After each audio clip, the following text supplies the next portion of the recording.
돈이 되는 뉴스 시작합니다. 하이투자증권 스마트 PB센터 이권희 부장 나오셨습니다. 안녕하세요, 부장님. 네, 안녕하세요. 잘 쉬셨죠? 예, 너무 많이 쉬었는데 시장이 마음이 안 좋아. 편치는 못하셨죠?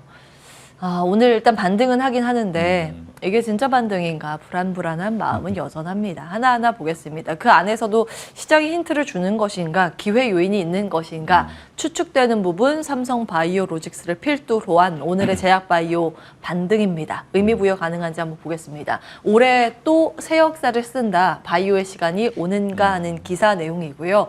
사실은 삼성바이오로직스는 그 공장 증설을 꾸준히 해왔기 때문에 실적이 발표되는 족족 새로운 역사였습니다. 이번에 컨센서스도 기대감도 굉장히 이제 올라간 상황이고요. 다음 보겠습니다.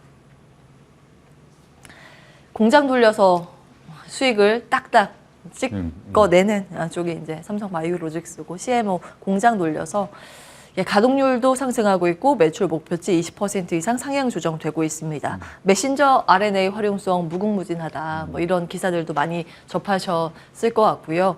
K제약바이오, 복합제 개발 등 고부가 시장 정조준. 사실은 여기보다 지금 실적 잡히는 건 이쪽이 중점입니다. 자, 지금 사실 환율이 워낙 급등을 하기 때문에 매크로상 좋지는 않지만 환율이 오를수록 달러로 수익을 벌어내는 수출 기업들에게는 또 기회 요인이기도 합니다. 어떻게 분석을 하고 계세요? 근데 이제 기회 요인인데 매출이 잘 나와야 되겠죠. 기대만큼. 기대만큼 잘 나와야 되고 그럼 환율 효과를 본다는 거는 매출은 뭐 똑같이 나오는데 환율만 올라가서 수익이 더 난다는 정도로는 좀 어려울 것 같고요. 매출도 꾸준히 상승하는데 환율 효과까지 본다라고 하면 좋은 건데 거꾸로 생각하면 이제 개인분들은 환율이 올라가서 해외 나가기도 좀 부담스러워지실 수 있고 한마디로 우리나라 돈 가치가 떨어지고 있다 이렇게 보시면 되는데 상대적으로 같이 떨어지고 있는 더 많이 떨어지고 있는 일본은 몇 개 그래서 대안이 없는 거 아닌가 뭐 이렇게 사람들이 얘기하시는데 일본 많이 가셨죠? 지금 이제 나홀로 독주하는 달러 강세 이것만 이제 어떻게 보면 수출 기업들은 일시적으로는 좋을 수 있습니다. 근데 이게 경제 전반적으로 미국의 여러 가지 안 좋은 현상들 매크로 지표들 때문에 이렇게 됐다라고 하면 시장 전체가 위축될 수 있기 때문에 경제 전체가 그거에 대한 우려가 그 우려가 조금 안정되고 이러면서 이제 환율 효과를 보는 이렇게 되면 좋겠다라고 저는 개인적으로 바라고 있고요. 삼성바이오로직스 같은 경우는 제가 이제 오늘 올 때 무슨 생각을 했냐면 대만의 TSMC와 비슷하지 않나? 바이오에서 이렇게 생각하고 있습니다. 비슷하네요. 반도체에 주문 받아서 공장 만들어서 돌려서 찍어내는 쪽이 TSMC, 주문하는 설계 쪽이 엔비디아 이렇게 본다면 다른 빅파마에서 우리 요 제품 만들어줘라고 주문서 넣으면 공장 돌려서 약을 만들어내는 쪽이 삼성바이오로직스. 한마디로 설계도 주면 설계도대로 잘 만들어주는 품질 좋게 만들어주는 어떻게 보면 그 제약업계 파운드리 이거를 한마디로 CMO라고 하죠, 그죠? CMO 전 세계적으로 탑티어 아닌가요? 삼성바이오가? 지금 뭐 용량이나 뭐 규모나 그 다음에 이제 품질 면에서는 이제 아주 빠르게 탑티어로 올라왔고요. 이제 삼성바이오로직스는 그래서 바이오 종목이라고 하기보다는 제가 볼 때는 제조업이라고 보시면 될 것 같고요. 근데 이제 이게 약을 제조하느냐, 뭐 아니면 반도체를 찍어내느냐, 삼성이 왜 삼성바이오로직스를 만들었냐라고 하면 반도체랑 거의 비슷합니다. 만들어내는 공장 자체를 만들 때 먼지가 들어가면 안 되고. 무균실이 필요하고 이제 이런 여러 가지 이제 그 세팅 자체가 굉장히 비슷한 걸 갖고 있기 때문에 그거에 대한 노하우는 굉장히 삼성이 이제 잘 갖고 있었던 것들을 빨리 적용하면서 이렇게 빠르게 켰다라고 보고 있는데 주가는 그럼 왜 이렇게 못 갔냐? 초반에 너무 많이 올랐죠. 그러니까 실적이 올라오기 전에 많이 올라갔다가 다시 이제 실적이 나오기 시작하면서 이제 실적이 나와도 주가가 밀리다가 이제 어느 정도 이제 실적이 많이 올라오기 시작하니까 다시 한번 시장이 반응을 하는 모습이고 지금 또 이제 최근의 분위기를 보면 바이오 종목들이 하나둘씩 우후죽순 올라오고 있습니다. 여기 한번 저기 한번 이렇게 올라오고 있는데 예전에 이제 바이오가 한참 붐이었던 시절에 얘기됐던 것들이 이제 실현되는 회사들이 많아졌고요. 그러면서 그 시간을 잘 견뎠던 회사들 중심으로 지금 올라오고 있다. 라고 생각하시면 되고 예. 최근에 뭐 AI 바이오 관련돼서 움직였지만 그쪽도 여전히 주목을 받고 있죠. 예. 그리고 이제 여기에 아까 얘기했던 mRNA 관련된 얘기도 또 얘기 나오고 있는데 mRNA가 사실은 우리는 백신으로만 알고 있죠. 예. 코로나 백신으로 알고 있는데 이거는 한 30년 전부터 연구됐던 거고요. 예. 이게 사실은 노화부터 시작해서 모든 걸 다 할 수 있습니다. 이제 암 치료 대안으로도 지금 예. 개발을 하고 있고요. 예, 그래서 지금 이거를 연구하던 중에 이제 코로나가 발생되면서 그걸 활용을 했던 거기 때문에 앞으로 이제 삼성바이오로직스가 이 mRNA 관련된 것도 마찬가지로 잘 만들어낼 수 있다라고 하면 계속 예. 그리고 또 자체적으로 에피스가 있기 때문에 관련돼서 뭐 또 새로운 것들을 시도할 수 있다라고 하면 뭐 더 긍정적으로 보고 있습니다. 바이오 에피스 쪽이 어떤 걸 담당하고 있죠? 바이오 주로 이제 택이죠. 신약을 만드는 거를 담당하는 건 에피스고, 그러니까 예. 보통 시밀러를 했죠. 시밀러. 바이오 시밀러, 그러니까 셀트리온이 하던 걸 했다라고 보시면 되고, 예. 이제 삼성 정도의 규모면 사실은 그걸 넘어서서 신약 개발도 해야 되는 정도라고 좀 보고 있습니다. 일단 캐시카우를 먼저 그렇죠. 이제 만들어 놓고 바이오 에피스 등을 통해서 지금 신약을 시작하는 단계다. 뭐 이렇게 정리하면 될 것 같습니다. 자, 그럼 삼성 바이오로직스 좋은 건 알겠는데 이제 문제는 주가가 그동안도 무거웠다는 것. 늘 새로운 역사를 써낸 실적과 다르게 주가는 그렇지 못했다는 것. 이건 어떻게 봐야 주가는 할까요? 먼저 반영을 했고요. 어. 2, 3년치를 먼저 땡겨놨었기 때문에 예. 뭐 80만 원 뭐 이렇게 갔었다가 지금 그게 이제 속도가 생각보다 빨리 안 올라오니까 주가가 밀렸다가 예. 또 다시 한번 올라오는 지금 70만 원대 올라왔는데 예. 사실은 뭐 한 80만 원대까지는 충분히 다시 복귀 가능할 걸로 보고 80만. 있고요. 예. 근데 이제 이게 속도가 어제 많이 올랐다고 해서 또 계속 좋아지냐? 그것도 좀 지켜봐야 됩니다. 왜냐하면 이게 무겁죠. 사실은 시가총이 워낙 크기 때문에 예. 외국인들이라든지 기관들이 적극적인 러브콜을 안 해주면 사실은 개인분들을 갖고 계시면 되게 답답한 경향도 있을 거다라고 보고 있습니다. 그래서 예. 좀 중장기 투자하시는 분들 중심으로 좀 투자를 하시는 게 오히려 좀 바람직해 보인다라고 생각합니다. 예. 느긋하게 편안하게 네. 볼만한 묵직한 종목이라고 그래도 우량주라고 보셨습니다. 삼성 바이오로직스였고요. 제약바이오 헬스케어단의 오늘 반등은 어떻게 해석을 하고 계세요? 이제 그런 거죠. 뭐 반도체는 턴어라운드 하는 건 알겠어. 이미 근데 예. 한번 시세를 줬다가 다시 한번 조정을 받고 있는 거고 HBM 관련된 종목들 다시 또 움직이기 시작을 하는데 예. 여전히 지금 전체 반도체는 뭐 바닥을 잡냐를 지금 벌써 1년째 하고 있습니다. 예. 그러니까 이제 예, 그런 부분들을 확인하고 싶은 욕구가 더 강하다라고 보시면 될 것 같고요. 그래서 네. 다음 주에 또 뭐 삼성전자의 3분기 실적 발표가 잠정 실적 발표가 있을 거니까 예. 예, 그러면 그러고 나서 조금 이제 뭐 방향성을 잡을 걸로 생각을 하고 있고요. 네. 그다음에 이제 지금 바이오 쪽은 왜 그러면 올라가냐? 아까 말씀드린 것처럼 예전에 뭐 펩트론이라든지 최근 올라갔던 뭐 AI 새로운 종목들 빼고 예. 기존에 이제 뭐 기만 테마죠. 알테오젠이라든지 예. 알테오젠은 한 5년 전부터 기술력이 어마어마하다라고 얘기가 나왔던 회사고요.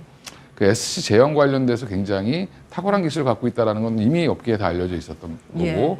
그걸로 주가가 한번 굉장히 아웃퍼폼했다가 다시 이제 빠졌었죠. 근데 근데 사실은 알테오젠이 이제 뭐 다시 또 뭐 머크사랑 계약을 뭐 할 거다 이거를 이제 어떻게 보면 독점 계약을 할 거냐 안 할 거냐 예. 뭐 인수가 될 거냐 말 거냐 이런 얘기가 나오고 있는 거는 그만큼 그 회사가 좋기 때문에 그렇습니다. 예. 그래서 그런 부분들이 이제 좀 다시 한번 반영이 되고 있는 거고 또 하나의 축은 지금 뭐 면역 항암제라든지 이런 거에 대한 관심이 다시 생기고 있고 네. 또 하나는 이제 지금 이게 알테오젠 유한양행이 이제 얼마 전에 또 얘기가 나왔었죠. 얀센 이제 오스코텍에서 개발했던 폐암 치료제죠. 이거를 예. 유한양행이 가져갔고 예. 라이센스 아웃을 한 거죠. 그다음에 유한양행이 다시 그걸 얀센에다가 또 팔았죠. 네. 존슨앤존슨 자회사에. 네.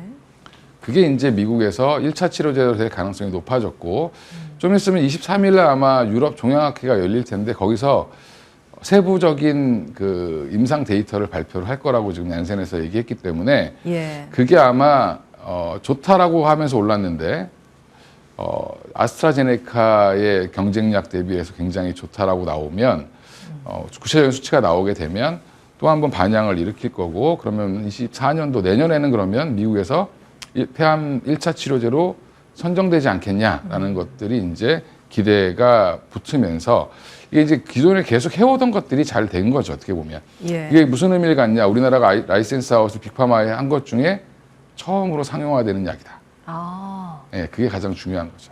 자, 그러면 지금 투자 그러니까 이제 이게 본다면? 제가 이렇게 말씀드린 거는 뭐냐면 각 분야별로 선도 기업들이 있습니다.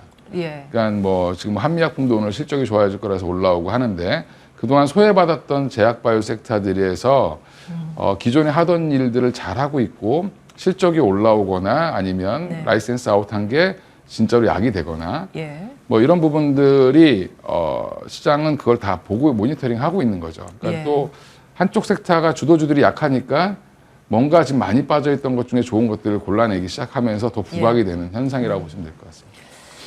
자, 그럼 탑픽은 뭐라고 보시는지요? 지금은 이제 뭐 저는 알테오젠도 괜찮다고 보고 알테오젠. 있고, 예, 그리고 오스코텍이나 요한양행도 보셔야 된다라고 보고 있고요. 예. 나머지 지금 한미약품도 생각보다 실적이 잘 나와서 지금 일적인 반등 충분히 나올 수 있다라고 보고 있고, 예. 탑픽을 잡기에는 사실 좀 애매합니다. 이쪽은 탑픽. 분야별로 너무 다르죠. 같은 바이오라는 이름을 갖고 있지만 내용은 다 다르기 때문에 예. 내용을 좀 보면서 대응을 하셔야 될 것 같습니다. 알겠습니다. 자, 다음 넘어가겠습니다. 바이오였고요. 2차 전지 공장 과도한 규제 확 푼다. 이제 어제 발표된 내용인데 반도체, 2차 전지 등 첨단 전략 산업 경쟁력 강화를 위해서 이제 정부도 팔을 걷어붙이고 나서겠다. 모빌리티 혁신 및 활성화 지원, 이 안에 이제 주유소 내에 전기차 무선 충전 설비 설치 기준 마련안이 좀 담겨 있고요. 환경, 화학, 물질 등의 분야 기업 부담 완화 내용입니다. 사실은 뭐 대략적인 내용들은 공개됐던 부분이고 비상경제장관 회의를 열고 이 내용들이 이제 발표가 됐기 때문에 시장에서 다시 한번 주목을 받고 있는 상황입니다. 어떻게 보고 계세요? 별 이슈 아니다 이렇게 보고 있습니다. 예. 과거에 이제 발표됐던 내용이에요, 사실. 그리고 이제 이게 보면 정부에서 할 수 있는 거는 사실 없죠. 뭐냐면 지원을 해주거나 세금을 깎아주거나 아니면 이런 규제를 푸는 건데 뭐 규제를 또 너무 많이 풀면 사람이 다쳐서 문제가 될 거고 규제를 또 너무 안 풀면 기업들의 영업 활동이 힘들어지고 뭐 이런 이제 항상 뭐 매번 정부들마다 하는 건 다 규제 완화입니다. 규제를 완화했다가 무슨 사고 터지면 다시 규제를 또 강화하고 이거 계속 반복되는 거기 때문에 사실은 큰 이슈는 아니고 2차 전지주는 지금 그거보다는 미국의 대선이라든지 그렇죠. 뭐 그다음에 중국의 재고 중국에서 너무 과잉 생산된 배터리 그다음에 메이커들이 지금 LFP를 얼마나 쓰느냐 삼원계를 더 선호하느냐 LFP를 더 많이 쓰느냐 이런 게 사실은 투자 포인트입니다. 그래서 예전에 우리가 봤던 2차 전지의 아름다운 그림은 유럽도 우리가 먹고 미국도 우리가 먹는 거였는데 지금은 그게 안 된다는 부분이 부각되면서 빠지는 거기 때문에 어제 이제 LG에너지솔루션이 도요다에다가 새로운 또 이제 공급 계약을 체결하면서 굉장히 좋은 분위기로 가고 있기 때문에 저는 숫자로 보여줘야 된다. 이제부터 2차 전지는 드림이 아니라 이제 숫자가 증명하지 않으면 주가는 생각보다 느리게 올라가거나 빠질 수도 있다. 그 충전 관련 테마주의 상승은 어떻게 보고 계세요? 저는 이제 충전 관련 테마는 지금 어차피 테슬라 거를 채용한다 현대차에서 뭐 미국산에 한해서 채용한다라고 얘기하면서 올라오는 건데 이건 단기 테마로 보시는 게 맞고요. 단기 테마. 왜냐하면 지금 충전소 관련돼서 지금 아직까지 돈을 많이 버는 회사는 없습니다. 그래서 이거는 조금 더 워낙 많은 기업들이 참여를 하고 있고 시장은 크지만 생각보다 속도는 느리다. 그러면 기대보다 생각보다 느릴 수 있기 때문에 단기적으로 올라오는 종목들 위주로 해서 사실은 그러니까 트레이딩 영역으로 대응을 하시는 게 맞다라고 보고 있습니다. 단기 테마 정도로 말씀을 주셨고 2차 전지 배터리 관련주는 이제 실적으로 증명을 해야 하는 구간으로 진입을 했다. 시장의 주도주는 뭐 2차 전지라는 부분 꾸준히 말씀을 주셨지만 이제 실적을 확인을 해야 되는 그 구간으로 접어들었다는 점은 기억을 하겠습니다. 시장 이야기를 이어서 해보겠습니다. 유튜브 채팅창에 그 진짜 반등인가 아닌가에 대해서 왜 이렇게 방송에서 이야기를 하는 것인가 질문을 달아주셨습니다. 지금 반등 아주 잘하고 있는데 왜 그럽니까? 라고 하는데 혹시 답변 주시겠습니까? 어제도 진짜 반등인가 했는데 왜 답해버렸죠? 오후 2시를 기점으로 네. 나갔죠. 예. 혹시 반대 매매 가능성 있습니까? 뭐 그럴 수도 있죠. CFD라든지 이쪽 반대 매매 가능성도 있는데. 오후 2시가 보통 스탄론 반대 매매 시작인데. 스탄론도 있고. 예. 근데 이제 그거보다는 어제는 사실은 외환보유고 발표 일자가 하루 늦어지면서 무슨 문제가 예. 있는 거 아니냐라는 게 사실은 더 컸던 것 같고요. 루머가 돌았어요. 예. 원래는 오전 6시에 발표된다고 했다가 오전 9시 그리고 오후 2시에 발표된다고 이제 소문이 돌았다가 예. 다음 날 새벽 오전 6시에 발표된다 해서 오늘 오전 6시에 발표됐는데 발표됐습니다. 사실 그거는 그 원래 일정상 휴일 껴서 그렇다고 한은에서 발표를 한 것으로 알고 있습니다. 그거는 네, 변명인 것 같고요. 아, 예, 그래요? 원래는 5일날 발표하시는 게 맞고 예. 휴일을 꼈다 그래서 그건 이제 내부적으로 일을 안 한 거죠. 어떻게 보면 뭐 하는 사정은 제가 모르겠지만 예. 한 번도 5일을 그거를 이제 휴일날이 당일이 휴일이 아닌데 그날 발표를 예. 안 한 적은 없었기 때문에 그렇군요. 그러니까 시장에서 불안한 루머가 돈 거고 시장이 안 좋은 상황에서 그런 루머가 도니까 예. 수급이 갑자기 안 좋아지는 형태 그 다음에 뭐 반대 매매라도 이런 것도 있을 수 있는데 네. 저는 신용 잔고 비중이 워낙 높기 때문에 개인들의 이 예. 부분이 항상 걱정을 합니다. 빠질 때는. 예. 예. 근데 이제 요즘에 신용 쓰시는 분들 다 대부분 똑똑하셔서 예. 알아서 좀 많이 줄이시기 때문에 저는 네. 뭐 큰 걱정은 안 하셔도 될 거라고 보고 있고요. 예. 근데 예, 이제 일부- 반대 매도가 진짜 나오는지 여부보다는 이거 나올 거야 하고 그렇죠, 걱정해서 그렇죠, 이제 회피 그렇죠. 물량의 가능성도 그렇죠. 예. 근데 이제 뭐 보면 2차 전지도 그런 거죠. 뭐 연말 되면 대주주 관련돼서 늘 그렇죠. 세금 나올 수 있으니까 미리 팔아야지 하는 쪽은 또 먼저 판 쪽도 있는 것처럼 예. 이제 그런 것들이 다 섞이는 게 시장이다라고 생각하시면 될 것 같고요. 예. 지금 이제 뭐 신용 물량이 이제 걱정이다. 뭐 항상 시장이 안 좋으면 경제가 안 좋으면 빚이 걱정인 거고, 이제 예, 금리가 올라가면 빚이 걱정인 것처럼 지금 근데 사실은 신용을 쓰시는 분들 중에 예. 대다수는 제가 볼 때 신용 관리를 하실 수 있는 분들이 쓴다라고 좀 보고 있고요. 일부 분들이 약간 좀 과하게 쓰는 건데 네. 당분간은 신용 매매를 안 하시는 게 저는 맞다. 시장이 방향성을 아직 잡지 못했다라고 보고 있고, 네. 근데 단기적으로는 아마 다음 주까지 반등은 나올 가능성이 있다. 소폭이라도. 다음 주까지는 반등 가능성이 있다. 이렇게 보셨어요. 예. 근거는 외국인들이 지금 매도 아랫 방향으로 이제 선물 옵션에서 예. 수익을 많이 받습니다. 그럼 이제 싸진 게 뭐죠? 콜옵션이 싸졌죠. 아, 그거 좀 속상한데. 예, 그래서 콜옵션에 예. 대한 매수가 지금 많이 들어올 걸로 보고 있고 그러면 선물도 사겠죠. 지수 플레이를 한다는 지수 말씀이시군요. 플레이를 하기 때문에 예. 제가도 항상 말씀드렸던 게 예. 현물보다 선물을 보셔야 된다. 방향을 보시려면. 아, 예. 근데 지금은 그런 반대급부로 외국인들은 다음 주 목요일 옵션 만기 전까지는 예. 아마 윗방향으로 약간 베팅을 할 가능성도 있다. 이렇게 보고 있습니다. 그럼 오늘의 반등은 진짜 반등이라고 보시는 건가요? 진짜 반등이든 하여간 반등은 예, 유지가 될 걸로 보고 있습니다. 다음 주까지는 유지가 될 가능성이 있다. 그럴 때 그러면 어떻게 투자 전략을 세워야 될까요? 개인 투자자분들께.